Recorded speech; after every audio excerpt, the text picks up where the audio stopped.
후각의 변화가 내가 보내는 치매의 초기 경고 신호일 수도 있다고 하는데요. 커피 향이 하수구 냄새처럼 느껴지는 경우도 있다고요. 네, 맞습니다.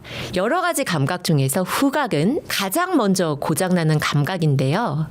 우리가 눈으로 들어오거나 귀로 들리는 정보는 시상, 영어로 살라무스라고 하는 뇌의 중계소를 한번 거쳐서 뇌로 올라가는데, 이 코로 들어온 냄새만은 이 중계소를 건너뛰고 바로 기억 중추인 해마와 감정을 처리하는 편도체로 직행합니다.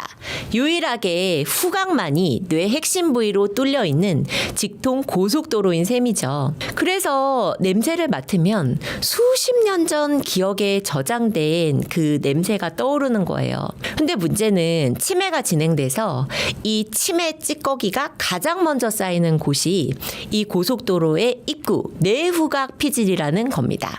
그래서 치매가 진행이 되면 단계별로 증상이 나타나는데 1단계, 이게 냄새가 문제가 아니고요.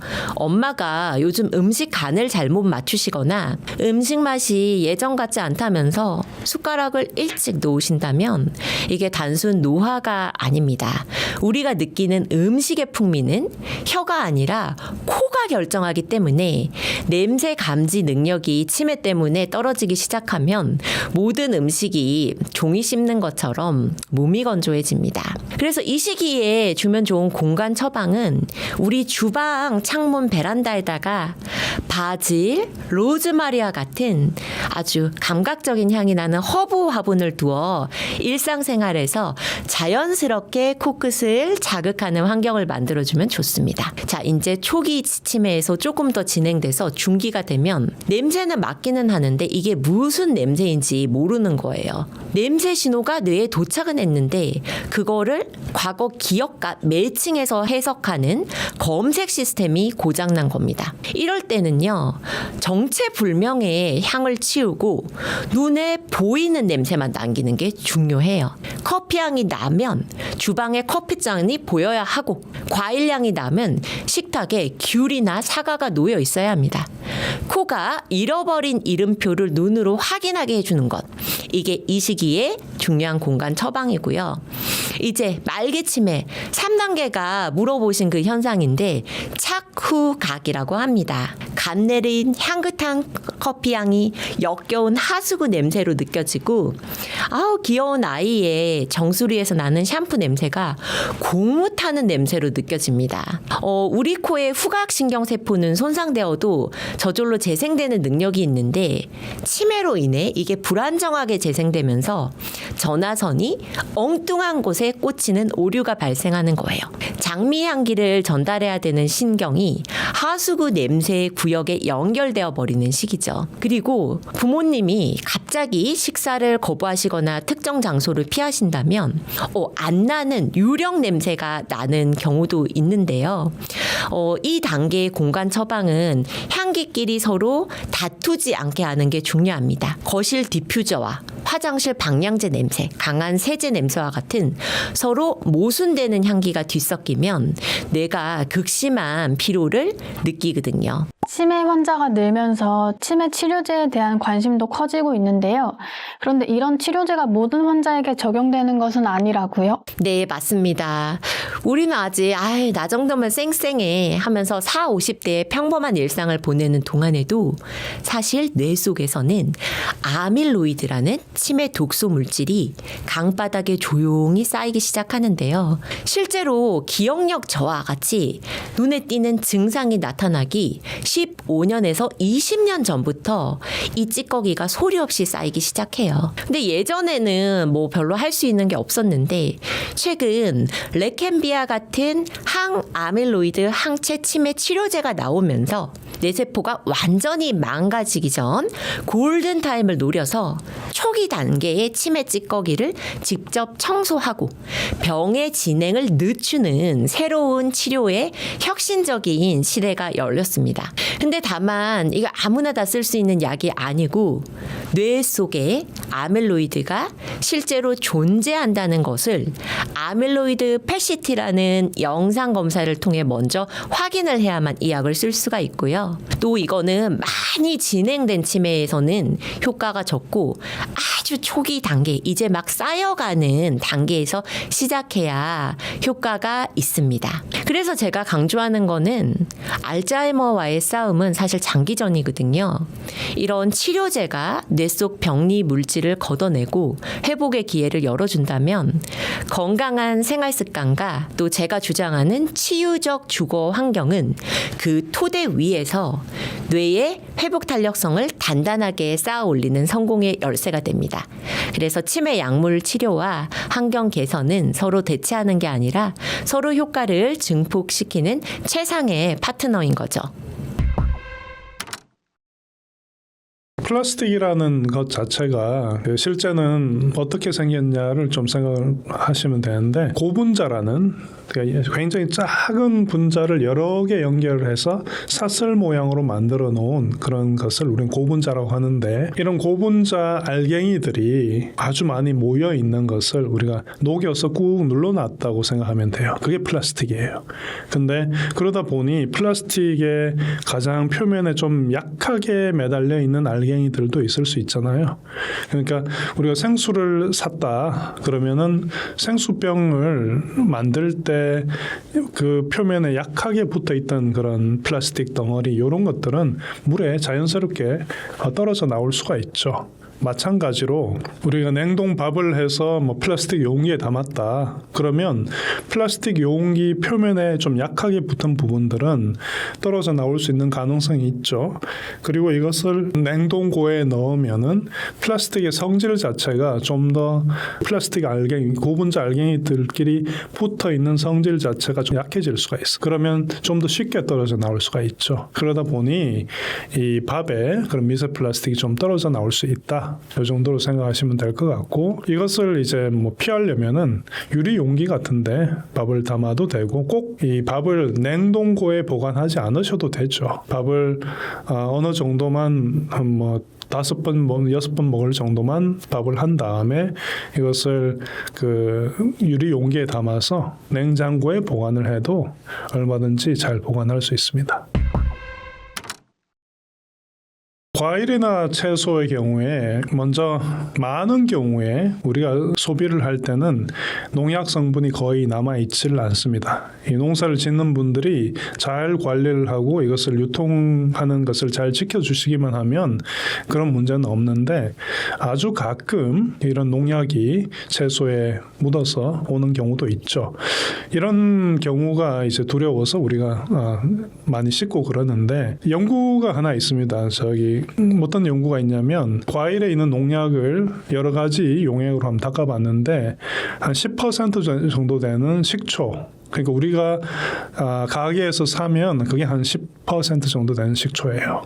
그 다음에 베이킹 소다를 또 물에 녹이고, 그 다음에 뭐 심지어 락스를 담은 물, 그리고 맹물, 이렇게 비교를 해봤는데 농약을 제거한다는 측면에서 가장 효과가 있었던 것은 꽤 진한 락스였어요. 근데 그렇게 진한 락스를 이용해서 과일을 또는 채소를 씻진 않죠. 그래서 그건 이제 제거를 우리가 생각해서 아예 제외를 해버리고, 그 다음에 이제 효과가 있었던 것은 그 식초였어요. 식초가 이게 과일 같은 사과 같은 것을 담가 놨을 때 한 20분, 30분 지났을 때 거기에 있는 농약이 꽤 많이 제거가 되더라.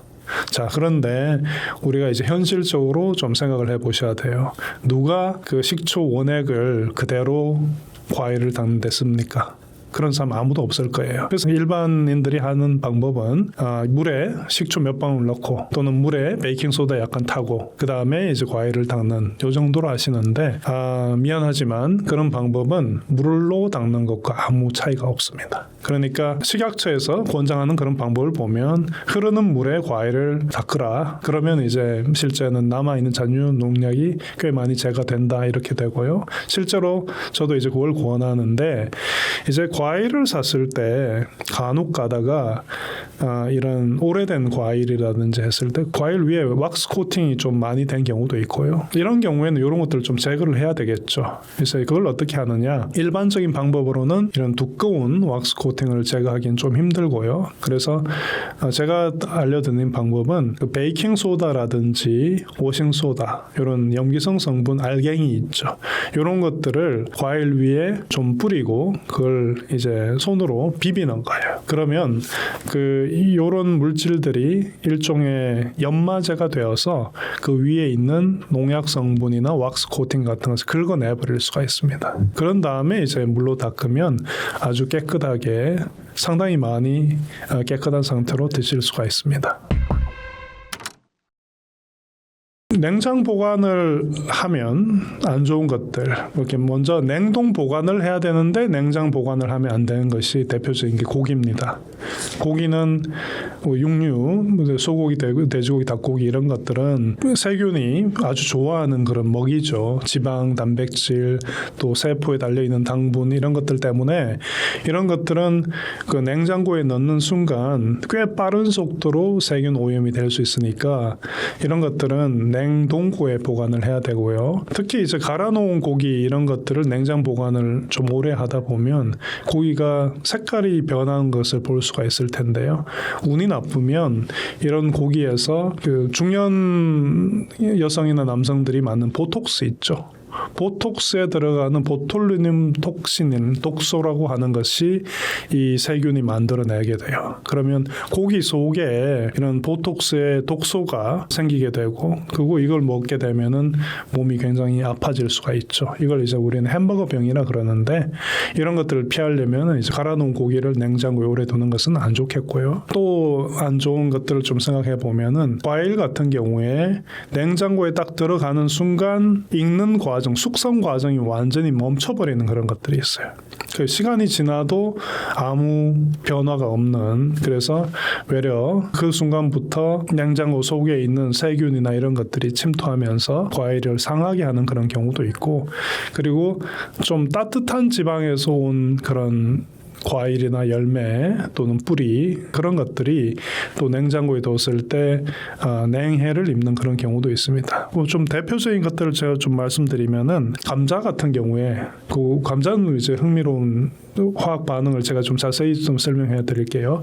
감자의 경우에 감자 속에 있는 아스파라긴이라는 아미노산이 있어요. 이 아미노산하고 감자가 이제 냉장고에 들어가게 되면 감자 속에 전분이 있죠. 전분이 쪼개져서 당으로 바뀝니다. 근데 이 당이 감자 속에 이제 당이 많이 생긴 셈이죠. 그래서 이런 것을 고온에서 요리를 하게 되면은 환원당이 되는데 어쨌든 당분하고 그 아스파라긴이라는 아미노산이 반응을 하면서 이제 여러 가지 물질을 거쳐서 최종 산물이 뭐냐면 아크릴 아마이드라는 게 만들어지는데 이게 꽤 강력한 그런 발암 물질입니다. 그러니까 그 냉장고에 오래 감자를 보관을 해서 그것을 나중에 감자튀김을 만들어 먹었다. 그러면은 이제 아크릴 아마이드라는 독성 물질을, 발암 물질을 만들어서 드시는 거예요. 그래서 이런 것들은 피하는 게 좋겠죠. 그리고 예를 들어서 토마토 같은 것은 냉장고 속에 들어가면은 더 이상 숙성 과정이 딱 멈춰버려요. 그러니까 밖에 있으면은 이제 맛있게 익어갈 텐데 냉장고 속에 들어가는 순간 얘는 그대로 멈춰버리니까 시간이 지나도 전혀 익지 않고 맛이 없는 그런 상태가 되니까 뭐 좋지 않죠. 그리고 복숭아 같은 것도 역시 냉장고에 넣게 되면 이게 또 살이 물러버리기도 하고요. 또 오이 같은 거, 가지 같은 것도 냉해를 참 잘 입습니다. 냉장고 속에 들어가면 조금 지나면 이게 표면에서 수분이 빠지고 또 그래서 쉽게 상할 수 있습니다. 곰팡이도 잘 생기고요. 이런 것들은 이제 피하는 게 좋겠죠. 책에서 치매를 예방할 수 있는 14가지 방법에 대해서 얘기해 주셨는데 저희 구독자분들께도 소개 부탁드립니다. 네, 세계 최고 권위의 의학 저널인 란셋이 2024년에 공식 보고서를 통해 우리 삶에서 바꾸거나 조절할 수 있는 14가지 치매 예방 요인을 발표를 했습니다. 이 14가지만 잘 관리해도 전 세계에서 발생하는 치매의 약 45%를 예방할 수 있는데요. 근데 재미있는 거는 각 나이대별, 생애 주기별로 중요한 포인트가 다르다는 거예요. 10대에는 중요한 게 충분한 교육 기회, 그리고 아동기의 사회 경제적 수준, 충분한 교육 기회만으로도 치매의 5%를 예방할 수 있고요. 뇌 속 맹그로브 숲의 기초를 다지는 시간이죠. 그러면 20, 30대 조기 청년기에는 뭐가 중요하냐? 스트레스나 우울에 취약한 성격, 또 수동적이고 인지적 자극이 적은 업무 환경, 이런 그 단순 반복하는 업무 환경을 경계해야 됩니다. 자, 40대에는 우리 흔히 생각하는 것과 달리 머리 외상과 관련된 위험이 핵심인데, 축구선수 7,000명을 추적한 연구에서 헤딩을 자주 한 선수들의 치매 발생률이 일반인의 3.7배였고요. 이 외에도 흡연, 비만, 과도한 음주, 건강하지 않은 식습관도 이 시기에 치매 위험을 올려줍니다. 자, 그러면 60대의 본격적인 중년기에는 뭐가 중요하냐면 청력 손실이 7%고요. 나쁜 콜레스테롤이 7%로 가장 중요한 양대 산맥이고, 그 외에 우울증, 신체 활동 부족, 고혈압, 당뇨, 그리고 높은 직무 스트레스가 옵니다. 자, 이제 7, 80대의 노년기에는 뭐가 중요하냐면 사회적 고립이 5%로 가장 크고요. 또 많은 분들 모르고 있었던 사실이죠. 대기오염 3%, 시력 저하가 2%입니다. 그런데 여기서 한 발 더 나아가야 하는 또 중요한 요인이 있는데요. 무엇을 하느냐를 넘어서 삶을 어떻게 살아가느냐 하는 태도도 중요합니다. 제 연구팀이 전 세계 20개국이 참여한 다이안이라는 유전적 치매 환자를 연구를 했는데요. 이분들은 30, 40대에 치매가 빨리 올 운명을 타고난 분들이고, 우리 엄마가 50대에 치매가 걸리시면 나도 50대에 치매가 발병하는 거예요. 그러면 내가 지금 20살이다. 한창 여행도 가고 연애도 하고 꿈 많은 나이지만 우리 엄마가 50대에 치매 발병했기 때문에 나는 현재 치매 발병 30년 정해진 겁니다. 그런데 이런 치매가 잘 올 운명을 타고난 분들에게도 뇌에 치매 독성 타우 단백질이 가득 쌓여 있는데, 성실한 삶의 태도, 또 새로운 경험에 대해서 활짝 열린 그런 태도, 그리고 진심으로 주변 사람과 신뢰하고 협력하는 이타적 협력, 이런 삶의 태도를 가지신 분들은 치매 발병 나이가 좀 늦어진다는 것이 연구에 입증이 되었습니다. 치매를 예방하려고 하면 보통 운동이나 식단 관리를 먼저 떠올리는데요. 책에서는 그것보다 더 중요한 게 있다고 하셨습니다. 그게 무엇인가요? 자, 특히 7, 80대 노년기에 가장 강력한 치매 위험 요인은 관계, 공기, 감각, 이 세 가지입니다. 자, 첫 번째 관계. 사회적 고립이 노년기 치매 발생의 5%를 차지한 거거든요. 근데 스웨덴에서 이루어진 되게 재밌는 연구가 있는데요. 물론 주변 자녀나 친구를 자주 만나는 사람이 자주 안 만나는 사람보다 치매가 덜 걸리겠는데, 재밌는 사실은 자녀를 자주 만나더라도 그 만남이 만족스럽지 않으면 오히려 치매 위험이 2배로 증가한다는 거였어요. 그래서 제가 사석에서 농담으로 속 썩이는 자식은 차라리 안 만나니만 못하는 게 아닌가라고 말하는데, 사실 틀린 말은 아닙니다. 자주 만나는 것보다 만족스럽게 연결되는 것이 더 중요하고요. 자, 두 번째는 공기. 우리 대기오염 많이 신경 쓰잖아요. 마스크도 잘 쓰시고요. 그런데 공기 중에 있는 블랙카본 농도가 증가할 때마다 치매 위험이 12% 올랐고요. 반대로 프랑스에서 이런 여러 가지 노력을 해서 대기 질을 개선을 하자 치매 위험이 15% 줄었습니다. 자, 세 번째, 감각. 자, 청력 중요하고요. 청력이 10데시벨 떨어질 때마다 치매 위험이 16% 올라가고요. 단순히 소리가 잘 안 들리는 것 외에 소음 속에서, 이게 소음 속 어음 인지 저하라고 하는데, 와, 막 뒤섞인 소리 속에서 무슨 말인지를 못 알아듣는 그런 특정한 타입의 난청은 치매 위험이 최대 60%까지 치솟습니다. 시력도 마찬가지인데요. 백내장 수술을 해서 시력 문제를 교정을 해주니까 치매 위험이 29% 낮아졌습니다. 이 세 가지가 무너지면 다른 거 아무리 챙겨도, 운동하고 식단 관리해도 뇌는 시들어갑니다. 수면이 뇌에 쌓인 치매 유발 물질을 씻어내는 데 도움이 된다고 하셨는데, 그렇다면 숙면을 취하는 것만으로도 뇌 건강을 지키는 데 도움이 될 수 있을까요? 흥미롭게도 방금 말씀드린 란셋 의원회가 지정한 14가지 요인 목록 중에 수면이 빠져 있어요. 이거를 개별 연구에서는 수면이 치매 예방에 중요하다고 이야기하는 연구들 굉장히 많긴 하거든요. 그런데 우리는 나무 한 그루 한 그루가 아니라 전체 숲의 결과를 보는데, 전체적으로 여러 연구들의 결과를 다 모아서 보면 연구들마다 조금 결과가 일관되지 않습니다. 추적 관찰 기간을 10년 이하로 하는 연구에서는 하루 7시간보다 적게 자는 사람의 치매 위험이 46% 높았지만, 이거를 50만 명 이상, 엄청 많은 사람들을 굉장히 오랫동안 관찰을 한 장기 추적 연구에서는 뚜렷한 연관성이 없었거든요.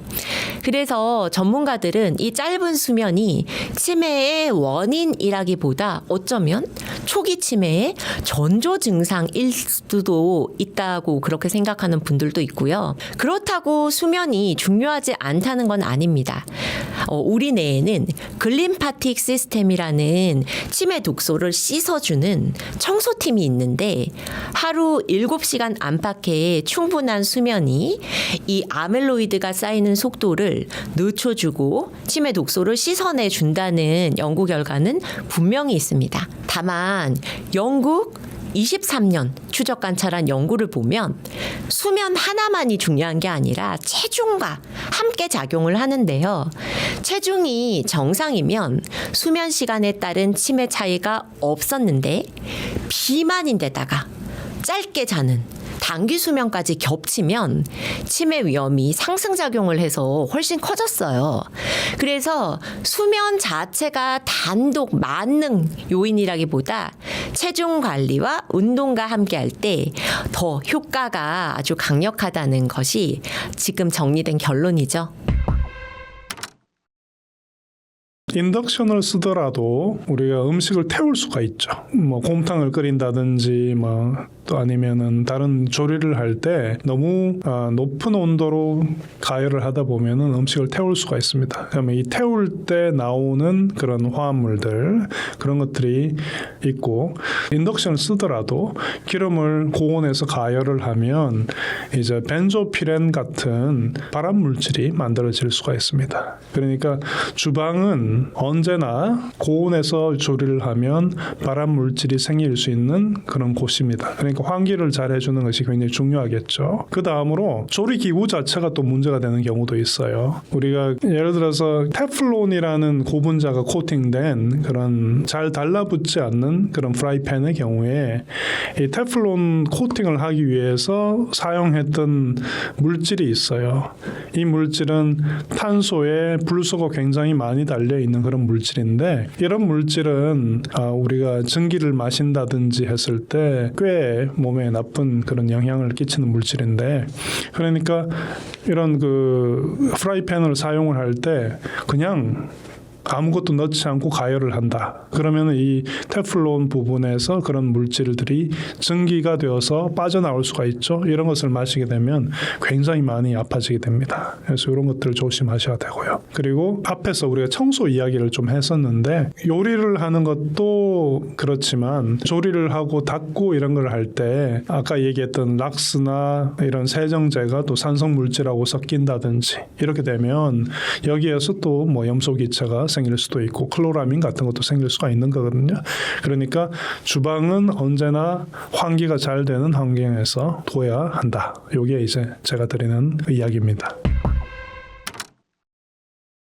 외부 미세먼지가 심해도 실제는 조리를 할 때 생기는 미세먼지가 더 많을 거예요. 그러니까 외부 미세먼지가 높은 날이라고 하더라도 이 조리를 하고 나면 특히 가스레인지 같은 것을 사용할 때는 반드시 문을 열어놓고 하고요. 여기서 제가 가스레인지 이야기를 왜 했냐면은 가스레인지를 문을 닫아놓고 쓰면 실내 이산화탄소 농도가 너무 높아집니다. 이산화탄소 농도가 너무 높으면 여러 가지 부작용이 생기죠.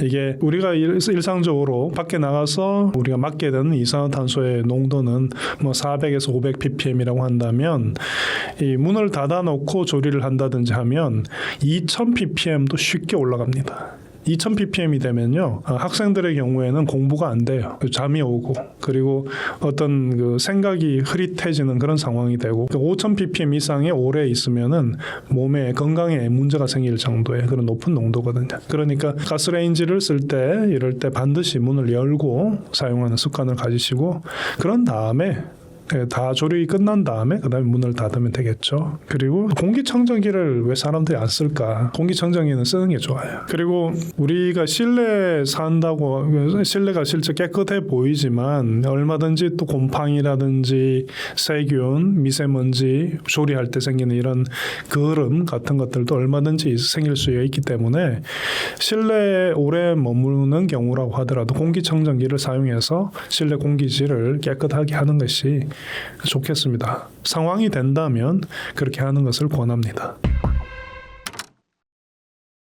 실리콘 조리 도구는 상당히 안전하죠. 그런데 이 실리콘 조리 도구도 너무 높은 온도에서 사용을 하게 되면 이게 분해를 하면서 거기에서 포말데하이드라는 그런 물질이 나올 수가 있습니다. 이게 이제 우리가 새집 증후군이라고 해서 페인트 속에 숨어 있는 그런 물질이고 머리를 많이 아프게 하고 몸이 아프게 만드는 그런 독성 물질인데요. 그러니까 실리콘 조리 도구도 너무 높은 온도에서는 사용하지 않는다. 뭐 200도 이상에서 사용하지 않는다. 이런 것들을 좀 지켜주시고 그 다음에 그보다 더 중요한 것은 실리콘 조리 도구가 실리콘으로만 이루어졌는지를 먼저 좀 체크를 해보세요. 그러니까 그 조리 도구를 샀는데 손으로 이렇게 휘어봤을 때 색깔이 휜 부분하고 다른 부분하고 너무 다르다. 그랬을 때는 실제 실리콘이 이 조리 도구를 만드는 것이 그 실리콘이 꽤 비싸요. 그래서 가격이 꽤 높은데 그러다 보니 좀 양심에 털난 그런 제조업자들이 이런 실리콘에 다른 물질을 섞어 넣어서 만드는 경우도 있습니다.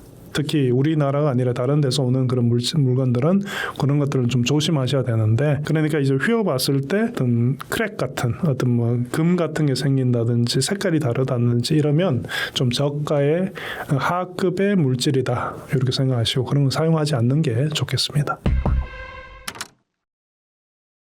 책에서 치매를 예방할 수 있는 주거 개조의 골든타임이 40에서 55세라고 하셨는데 그 이유에 대해서 설명 부탁드립니다. 우리 다들 바쁘니까 보통 은퇴하고 여유 생기면 그때 고치지 뭐 이렇게 생각하시는 분들 많은데 그때는 너무 늦습니다. 미국 노인학의 거장 파월 로튼 박사에 의하면 뇌의 능력이 약해질수록 주변 환경에 더 크게 휩쓸린다고 합니다. 자, 여기 그래프를 보면요. 파란 선이 이렇게 갈수록 이제 나이가 들수록 신체적, 인지적 활력이 떨어지고요.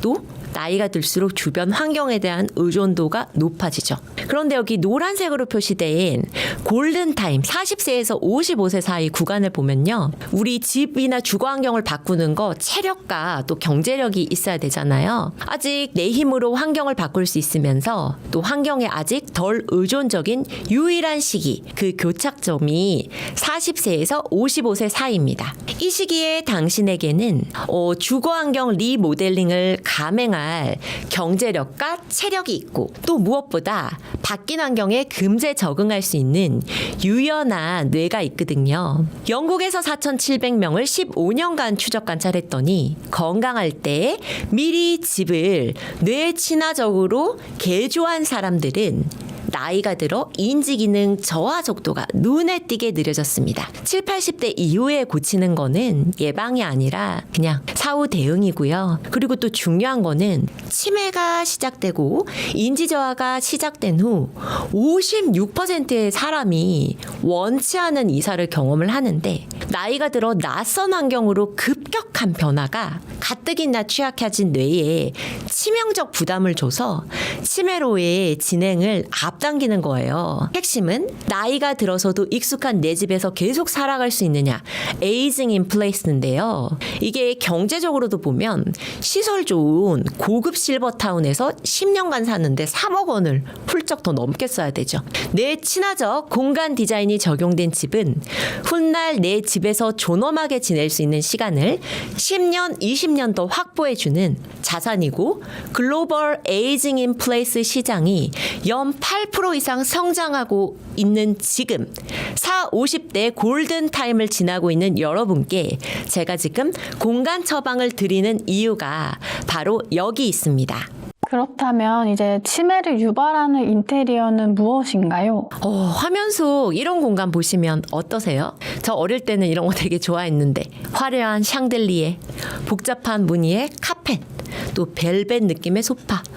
눈은 즐겁죠. 이게 수십 년 전에는 이런 인테리어 한때 되게 유행했었거든요. 그런데 뇌과학적으로 보면 이건 끊임없이 뇌의 주의력을 앗아가는 시각적 소음이에요. 뇌의 시각 피질은 처리 용량에 한계가 있어서 눈앞에 보이는 시야가 혼접하면 자극들이 나도 봐줘 하면서 자극들이 서로 경쟁하면서 오히려 신경 활동의 총량이 감소합니다. 소품, 장식, 화려한 패턴 이런 것들이 특히나 늙어가는 뇌 입장에서는 전부 처리해야 될 업무거든요. 특히 나이가 들면 중요한 정보만 쏙쏙 골라내는 감각 필터가 약해지기 때문에 나한테는 그냥 뭐 그다지 부담스럽지 않은 인테리어가 70대 부모님한테는 모든 자극이 동시에 밀려드는 전쟁터가 됩니다. 자, 그러면 이런 공간은 어떠세요?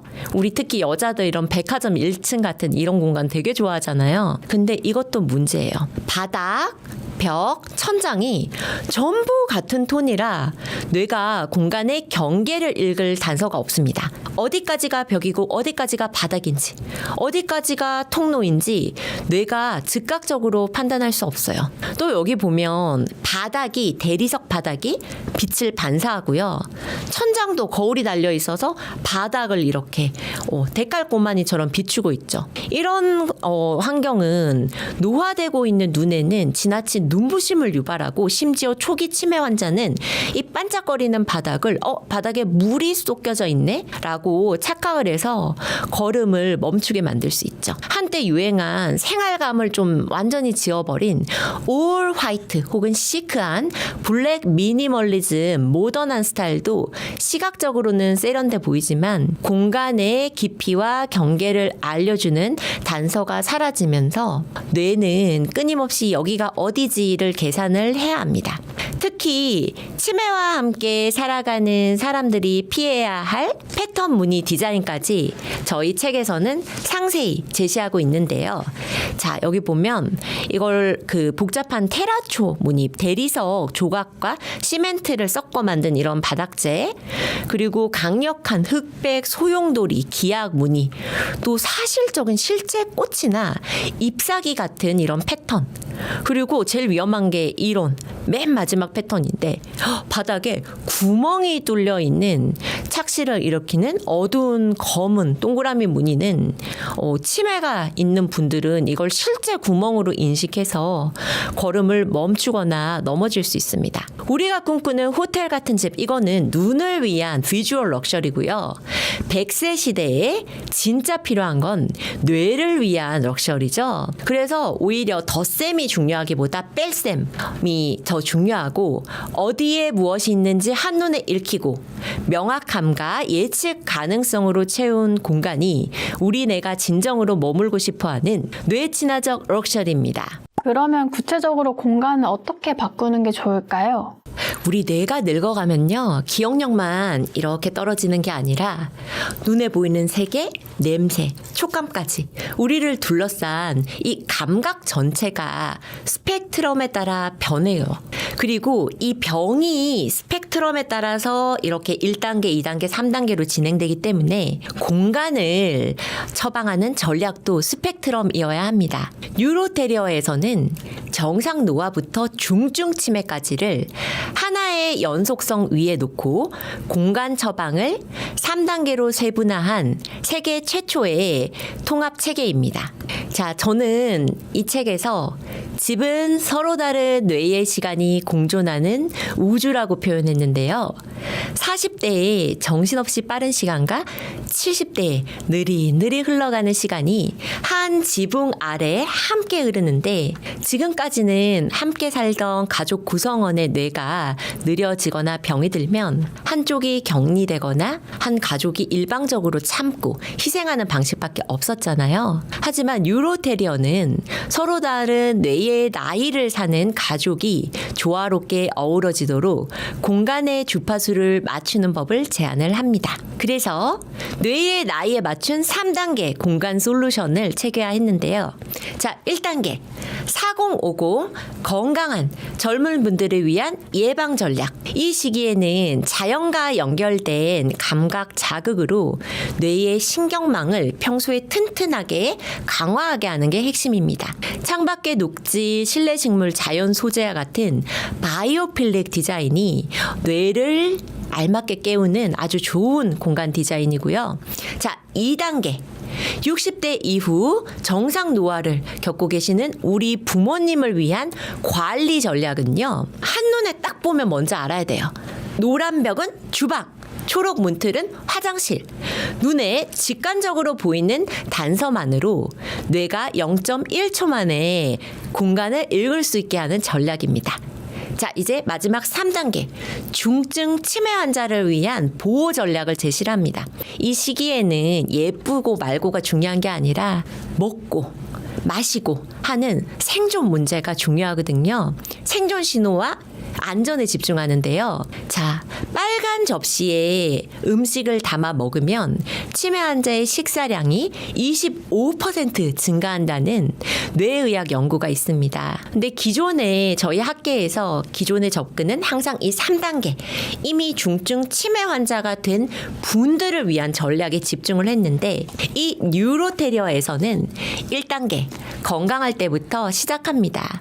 공간도 뇌의 나이가 드는 변화에 맞춰서 함께 진화해야 하는 겁니다. 자, 한 집에 40대의 빠른 궤도와 70대의 느린 궤도가 공존하잖아요.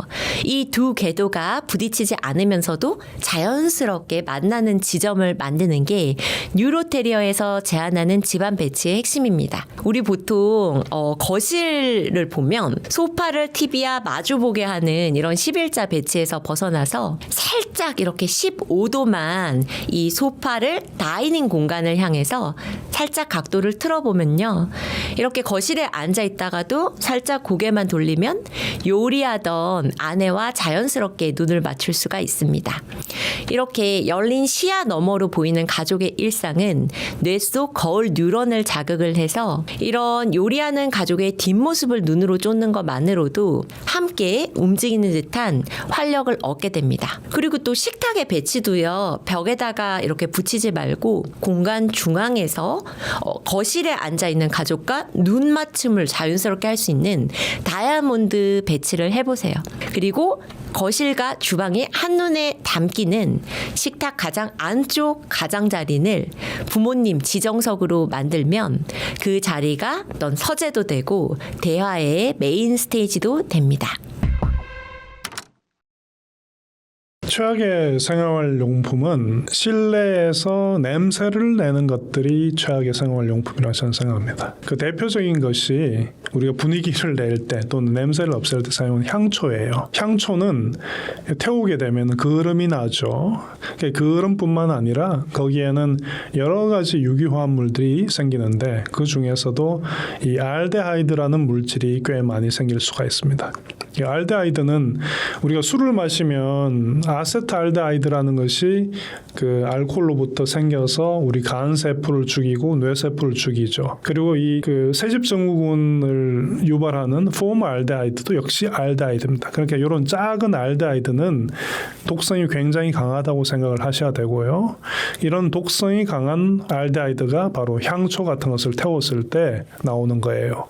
그러니까 잠깐 분위기를 잡기 위해서 쓰는 것은 괜찮으나 이것을 너무 자주 사용을 하는 것은 권하지 않고 외려 이런 향초를 쓰더라도 공기청정기에 털어놓는 게 좋겠죠.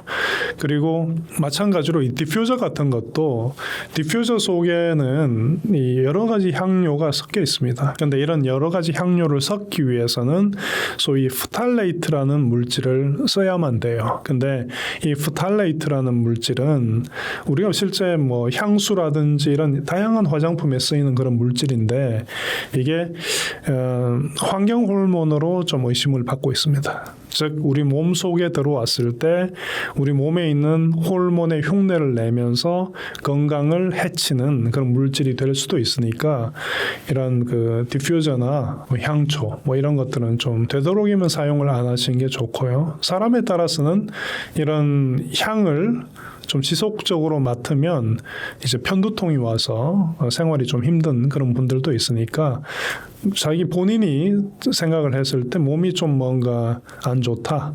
그럼 당장 사용을 그만하는 게 좋겠습니다. 그 다음에 또 우리가 조심해야 되는 것이 뭐 이 플라스틱 재질로만 비닐 같은 재질로 된 샤워 커튼이나 요가 매트 플라스틱으로 만들었죠.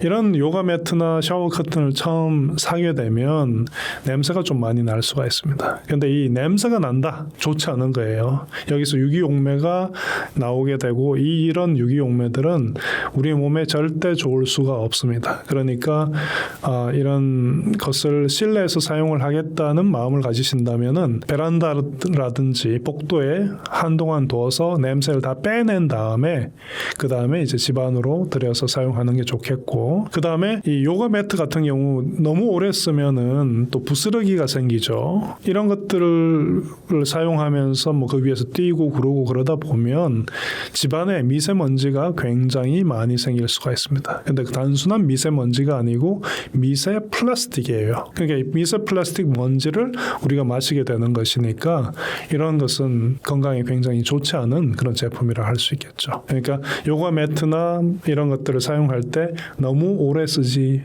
않는다. 뭔가 상하고 있다? 그러면 이제 버리는 게 좋겠습니다. 그 다음에 우리나라 사람들이 참 많이 아끼십니다.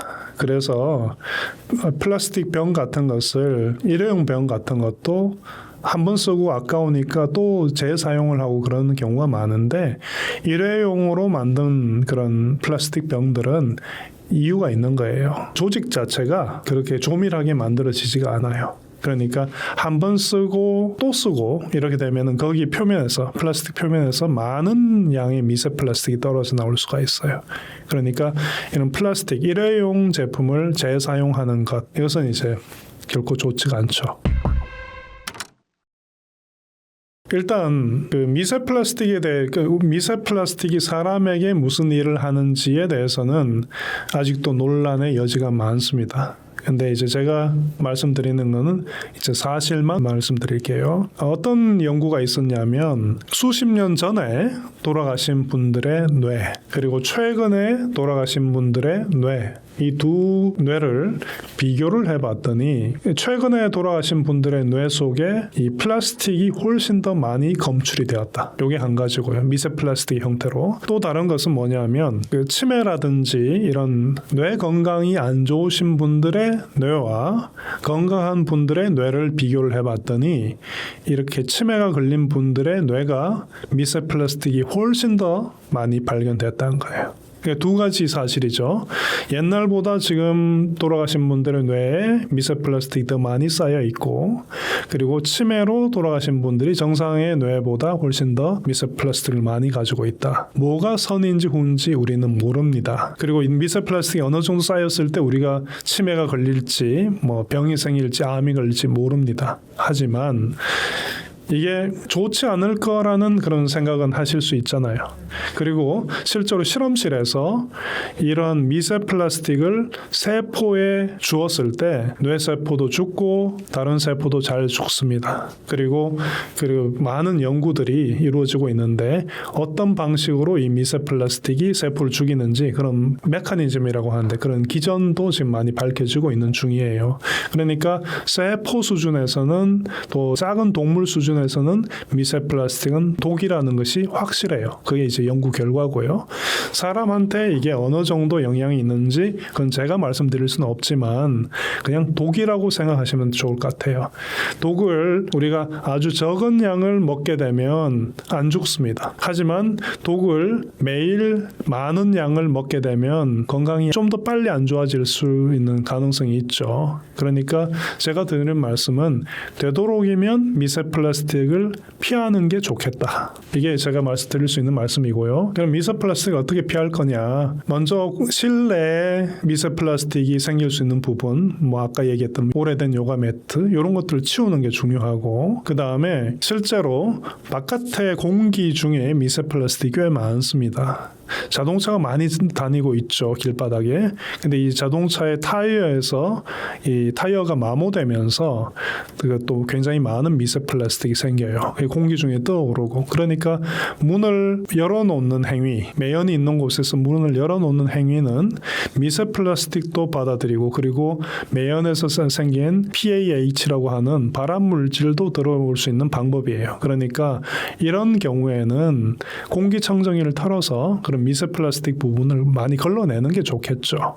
공기청정기를 사용하는 것이 건강에 꽤 도움이 됩니다. 그 다음에 이제 공기는 이제 그렇게 해결을 하시고요. 그 다음에 이제 다른 방법으로 미세 플라스틱이 들어오는 경우는 먹는 거죠. 물을 마실 때 또는 음식을 먹을 때 이럴 때 이제 몸속으로 들어오게 되는데, 음식의 경우에는 작은 생선들, 예를 들어 멸치 같은 경우는 미세 플라스틱이 이제 내장에 많이 있습니다. 이게 이렇게 멸치똥이라고 하죠. 내장을 떼내고 요리를 하는 게 좋겠고, 그 다음에 그 생선 같은 경우도 이 플라스틱 같은 것이 이제 내장의 벽에 있으니까 이런 내장 요리를 하신다든지 할 때는 벽을 긁어버리고 요리를 하시는 게 좋겠죠. 그 다음에 이제 마지막으로 물이죠. 이제 생수병, 우리가 운동을 간다든지 할 때 흔하게 집어들을 수 있는 게 생수병인데, 수돗물하고 비교했을 때 생수병 속에 뭐 연구 결과는 아주 들쑥날쑥합니다. 하지만 좀 평균을 본다고 한다면은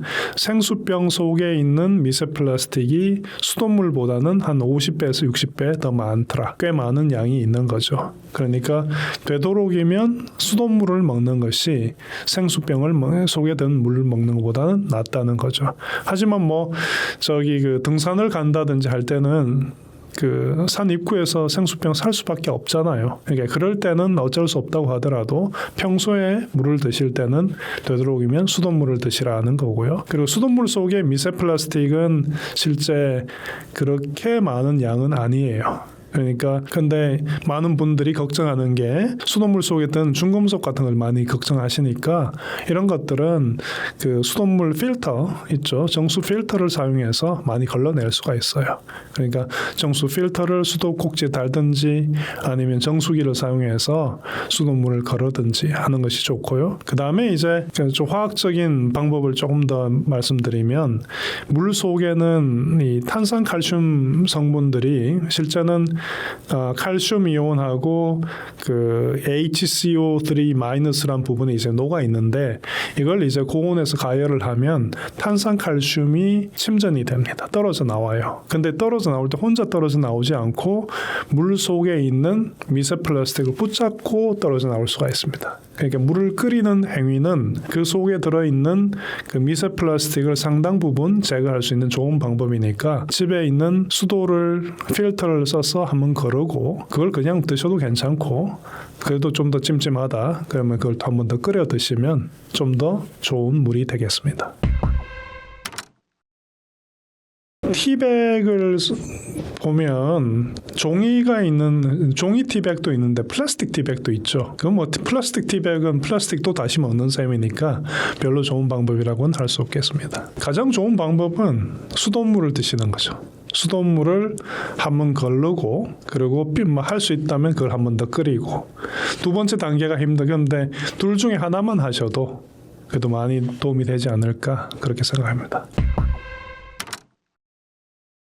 역세권, 습세권은 많이 들어봤지만 뇌세권이라는 표현은 처음 들어보는데요. 어떤 의미인가요? 우리 살 동네 고르실 때 역세권인가요? 슬세권인가요? 이렇게 묻지만 100세 시대에 진짜 필요한 건 뇌세권입니다. 제가 만든 말이긴 한데 걷기만 해도 뇌가 젊어지는 동네입니다. 근데 어떤 동네가 내가 늙어서도 내 뇌를 건강하게 깨우는 동네인가? 이게 부동산 아줌마 말만 믿지 말고 직접 내 두 발과 내가 느끼는 오감을 믿으세요. 일단 크게 이 동네를 보는 기준은 세 가지가 있는데 이 동네 전체에 도로망을 한번 지도를 펴놓고 보시면 좋습니다. 네이처지에 실린 연구를 보면 프라하의 도로망과 시카고의 도로망을 비교를 해서 젊을 때부터 어느 동네에 사는 것이 뇌에 치매 예방에 좋은지를 비교한 연구가 있습니다. 그런데 이 연구 결과 어린 시절 아주 젊은 뇌한테는 아주 꾸불꾸불하고 막 미로처럼 막 뇌를 많이 쓰고 탐색하게 만드는 프라하 같은 곳에 사는 게 뇌 발달에 좋지만 이제 중년이 되고 나이가 들어서 공간 전체를 보는 드론 뷰 모드보다 단서에 의존해서 길 찾기를 하게 되는 이제 그 나이가 들면 시카고와 같이 바둑판처럼 반듯반듯한 길이 뇌가 인식하기 훨씬 편합니다. 그런데 이 블록의 이 사이즈도 권고가 있는데요. 한 블록이 약 150m, 2, 3분마다 교차로가 나오는 리듬이 가장 좋습니다. 이게 뇌가 지루하지 않으면서도 길을 잃지 않는 딱 그 간격이거든요. 또 두 번째, 20분 생활권. 이게 보통 많이 은퇴하면 이제 시골로 가야지 하는데 사실 적막한 전원 생활은 늙어가는 뇌에게는 잘못하면 유배가 될 수 있어요. 164만 명을 10년 추적한 결과 생활 인프라가 부족한 동네에 사는 것만으로도 치매 위험이 22% 상승. 경제적으로 여유가 많아도 또 운동을 해도 이런 다른 조건들을 바뀌어봐도 결과가 같았습니다. 현관문을 나서서 20분 안에 마트, 병원, 공원을 걸어갈 수 있는가? 찾기 없이 내 의지대로 움직일 수 있다는 자율성이 뇌를 늙지 않게 만드는 가장 강력한 엔진입니다. 또 녹지. 자, 초록이라고 다 같은 초록이 아닙니다. 우리 뭐 주변에 공원이 있거나 하면 집값에 프리미엄 붙잖아요. 그런데 호주에서 11만 명을 10년간 추적한 연구에서 그 한 마을을 그 녹지를 딱 두 구역으로 나눴는데요. 땡볕 잔디밭 녹지에 사는 사람과 머리를 덮이는 울창한 나무 그늘에 사는 사람을 딱 이렇게 두 그룹으로 나눠가지고 10년 뒤 치매 발생률을 비교를 했습니다. 그랬더니 땡볕 잔디밭은 소용없었고 머리가 덮이는 나무 그늘이 동네 면적의 30% 이상을 덮어야지 치매 예방 효과가 나타났어요. 왜 그럴까요? 일단 이 나무는 소음과 미세먼지를 걸러주는 천연 필터이고 이 나무 안에 사는 수많은 미생물, 여러 가지 마이크로 바이옴들이 우리 뇌의 회복을 돕는 다양한 소리들을 품고 있잖아요.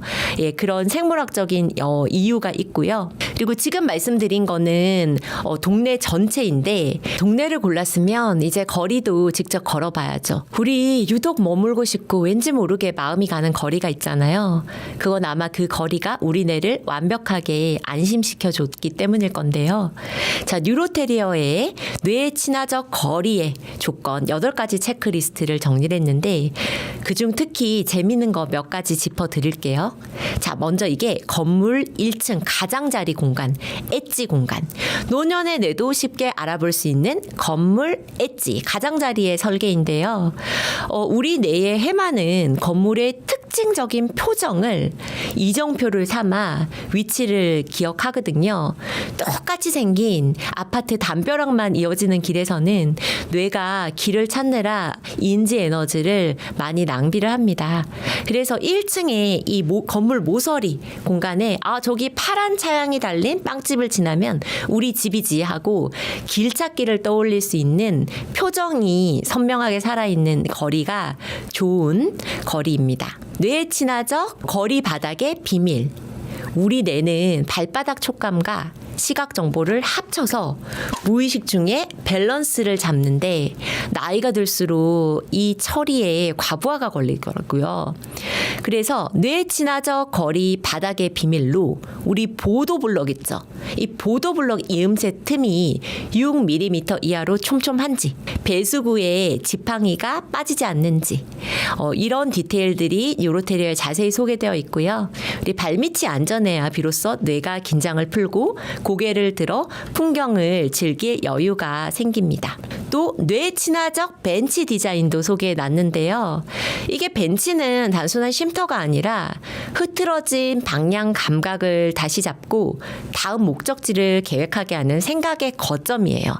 그래서 벤치가 놓이는 위치는 길 가다가 100m마다 하나씩 등받이와 팔걸이가 있는지, 그리고 제일 중요한 거는 요즘 굉장히 예술적인 벤치들도 많이 있는데 누구나 한눈에 의자로 인식할 수 있는 전형적인 전통적인 벤치 디자인이 좋습니다. 그리고 또 아이들이 뛰노는 소리가 그 치매 환자분들이나 늙어가는 뇌의 거울 뉴런을 깨워서 뇌에 아주 좋은 자극을 주기 때문에 놀이터나 아이들이 자주 노는 분수대 곁에 벤치를 놓는 것도, 거기에 앉아있는 것만으로도 사회적 교감이 일어납니다. 자, 또 뉴로테리어에서는 뇌 친화적 횡단보도 설계도 잘 보여주는데요. 사실 이 횡단보도가 늙어가는 뇌 입장에서는 굉장히 고난도 과제거든요. 자, 차 속도도 가늠해야 되고 남은 시간도 계산해야 되고 그에 맞춰서 내 걸음걸이를 조절해야 되는 멀티태스킹이거든요. 신호가 너무 빨리 바뀌어버리면 도로 한복판에 갇힐지 모른다는 이런 스트레스 호르몬이 분비될 수 있어요. 그래서 늙어가는 뇌에게 좋은 동네에는 이게 육교 대신 지면, 평면형 횡단보도가 얼마나 많은지, 도로 중간에는 잠시 숨을 고를 중앙섬이 있는지, 보행시간 연장 버튼은 있는지, 이런 것들을 살펴봐야 합니다. 그래서 뇌세권은 동네 전체 뼈대, 도로망, 생활권, 녹지, 나무 그늘로 큰 그림을 보고 또 거리의 디테일, 건물의 표정, 바닥, 도보, 횡단보도로 체감하는 겁니다. 이거를 네이버 지도를 보고 직접 걸어보면서 한번 책에 있는 대로 디테일을 살펴보시기 바랍니다.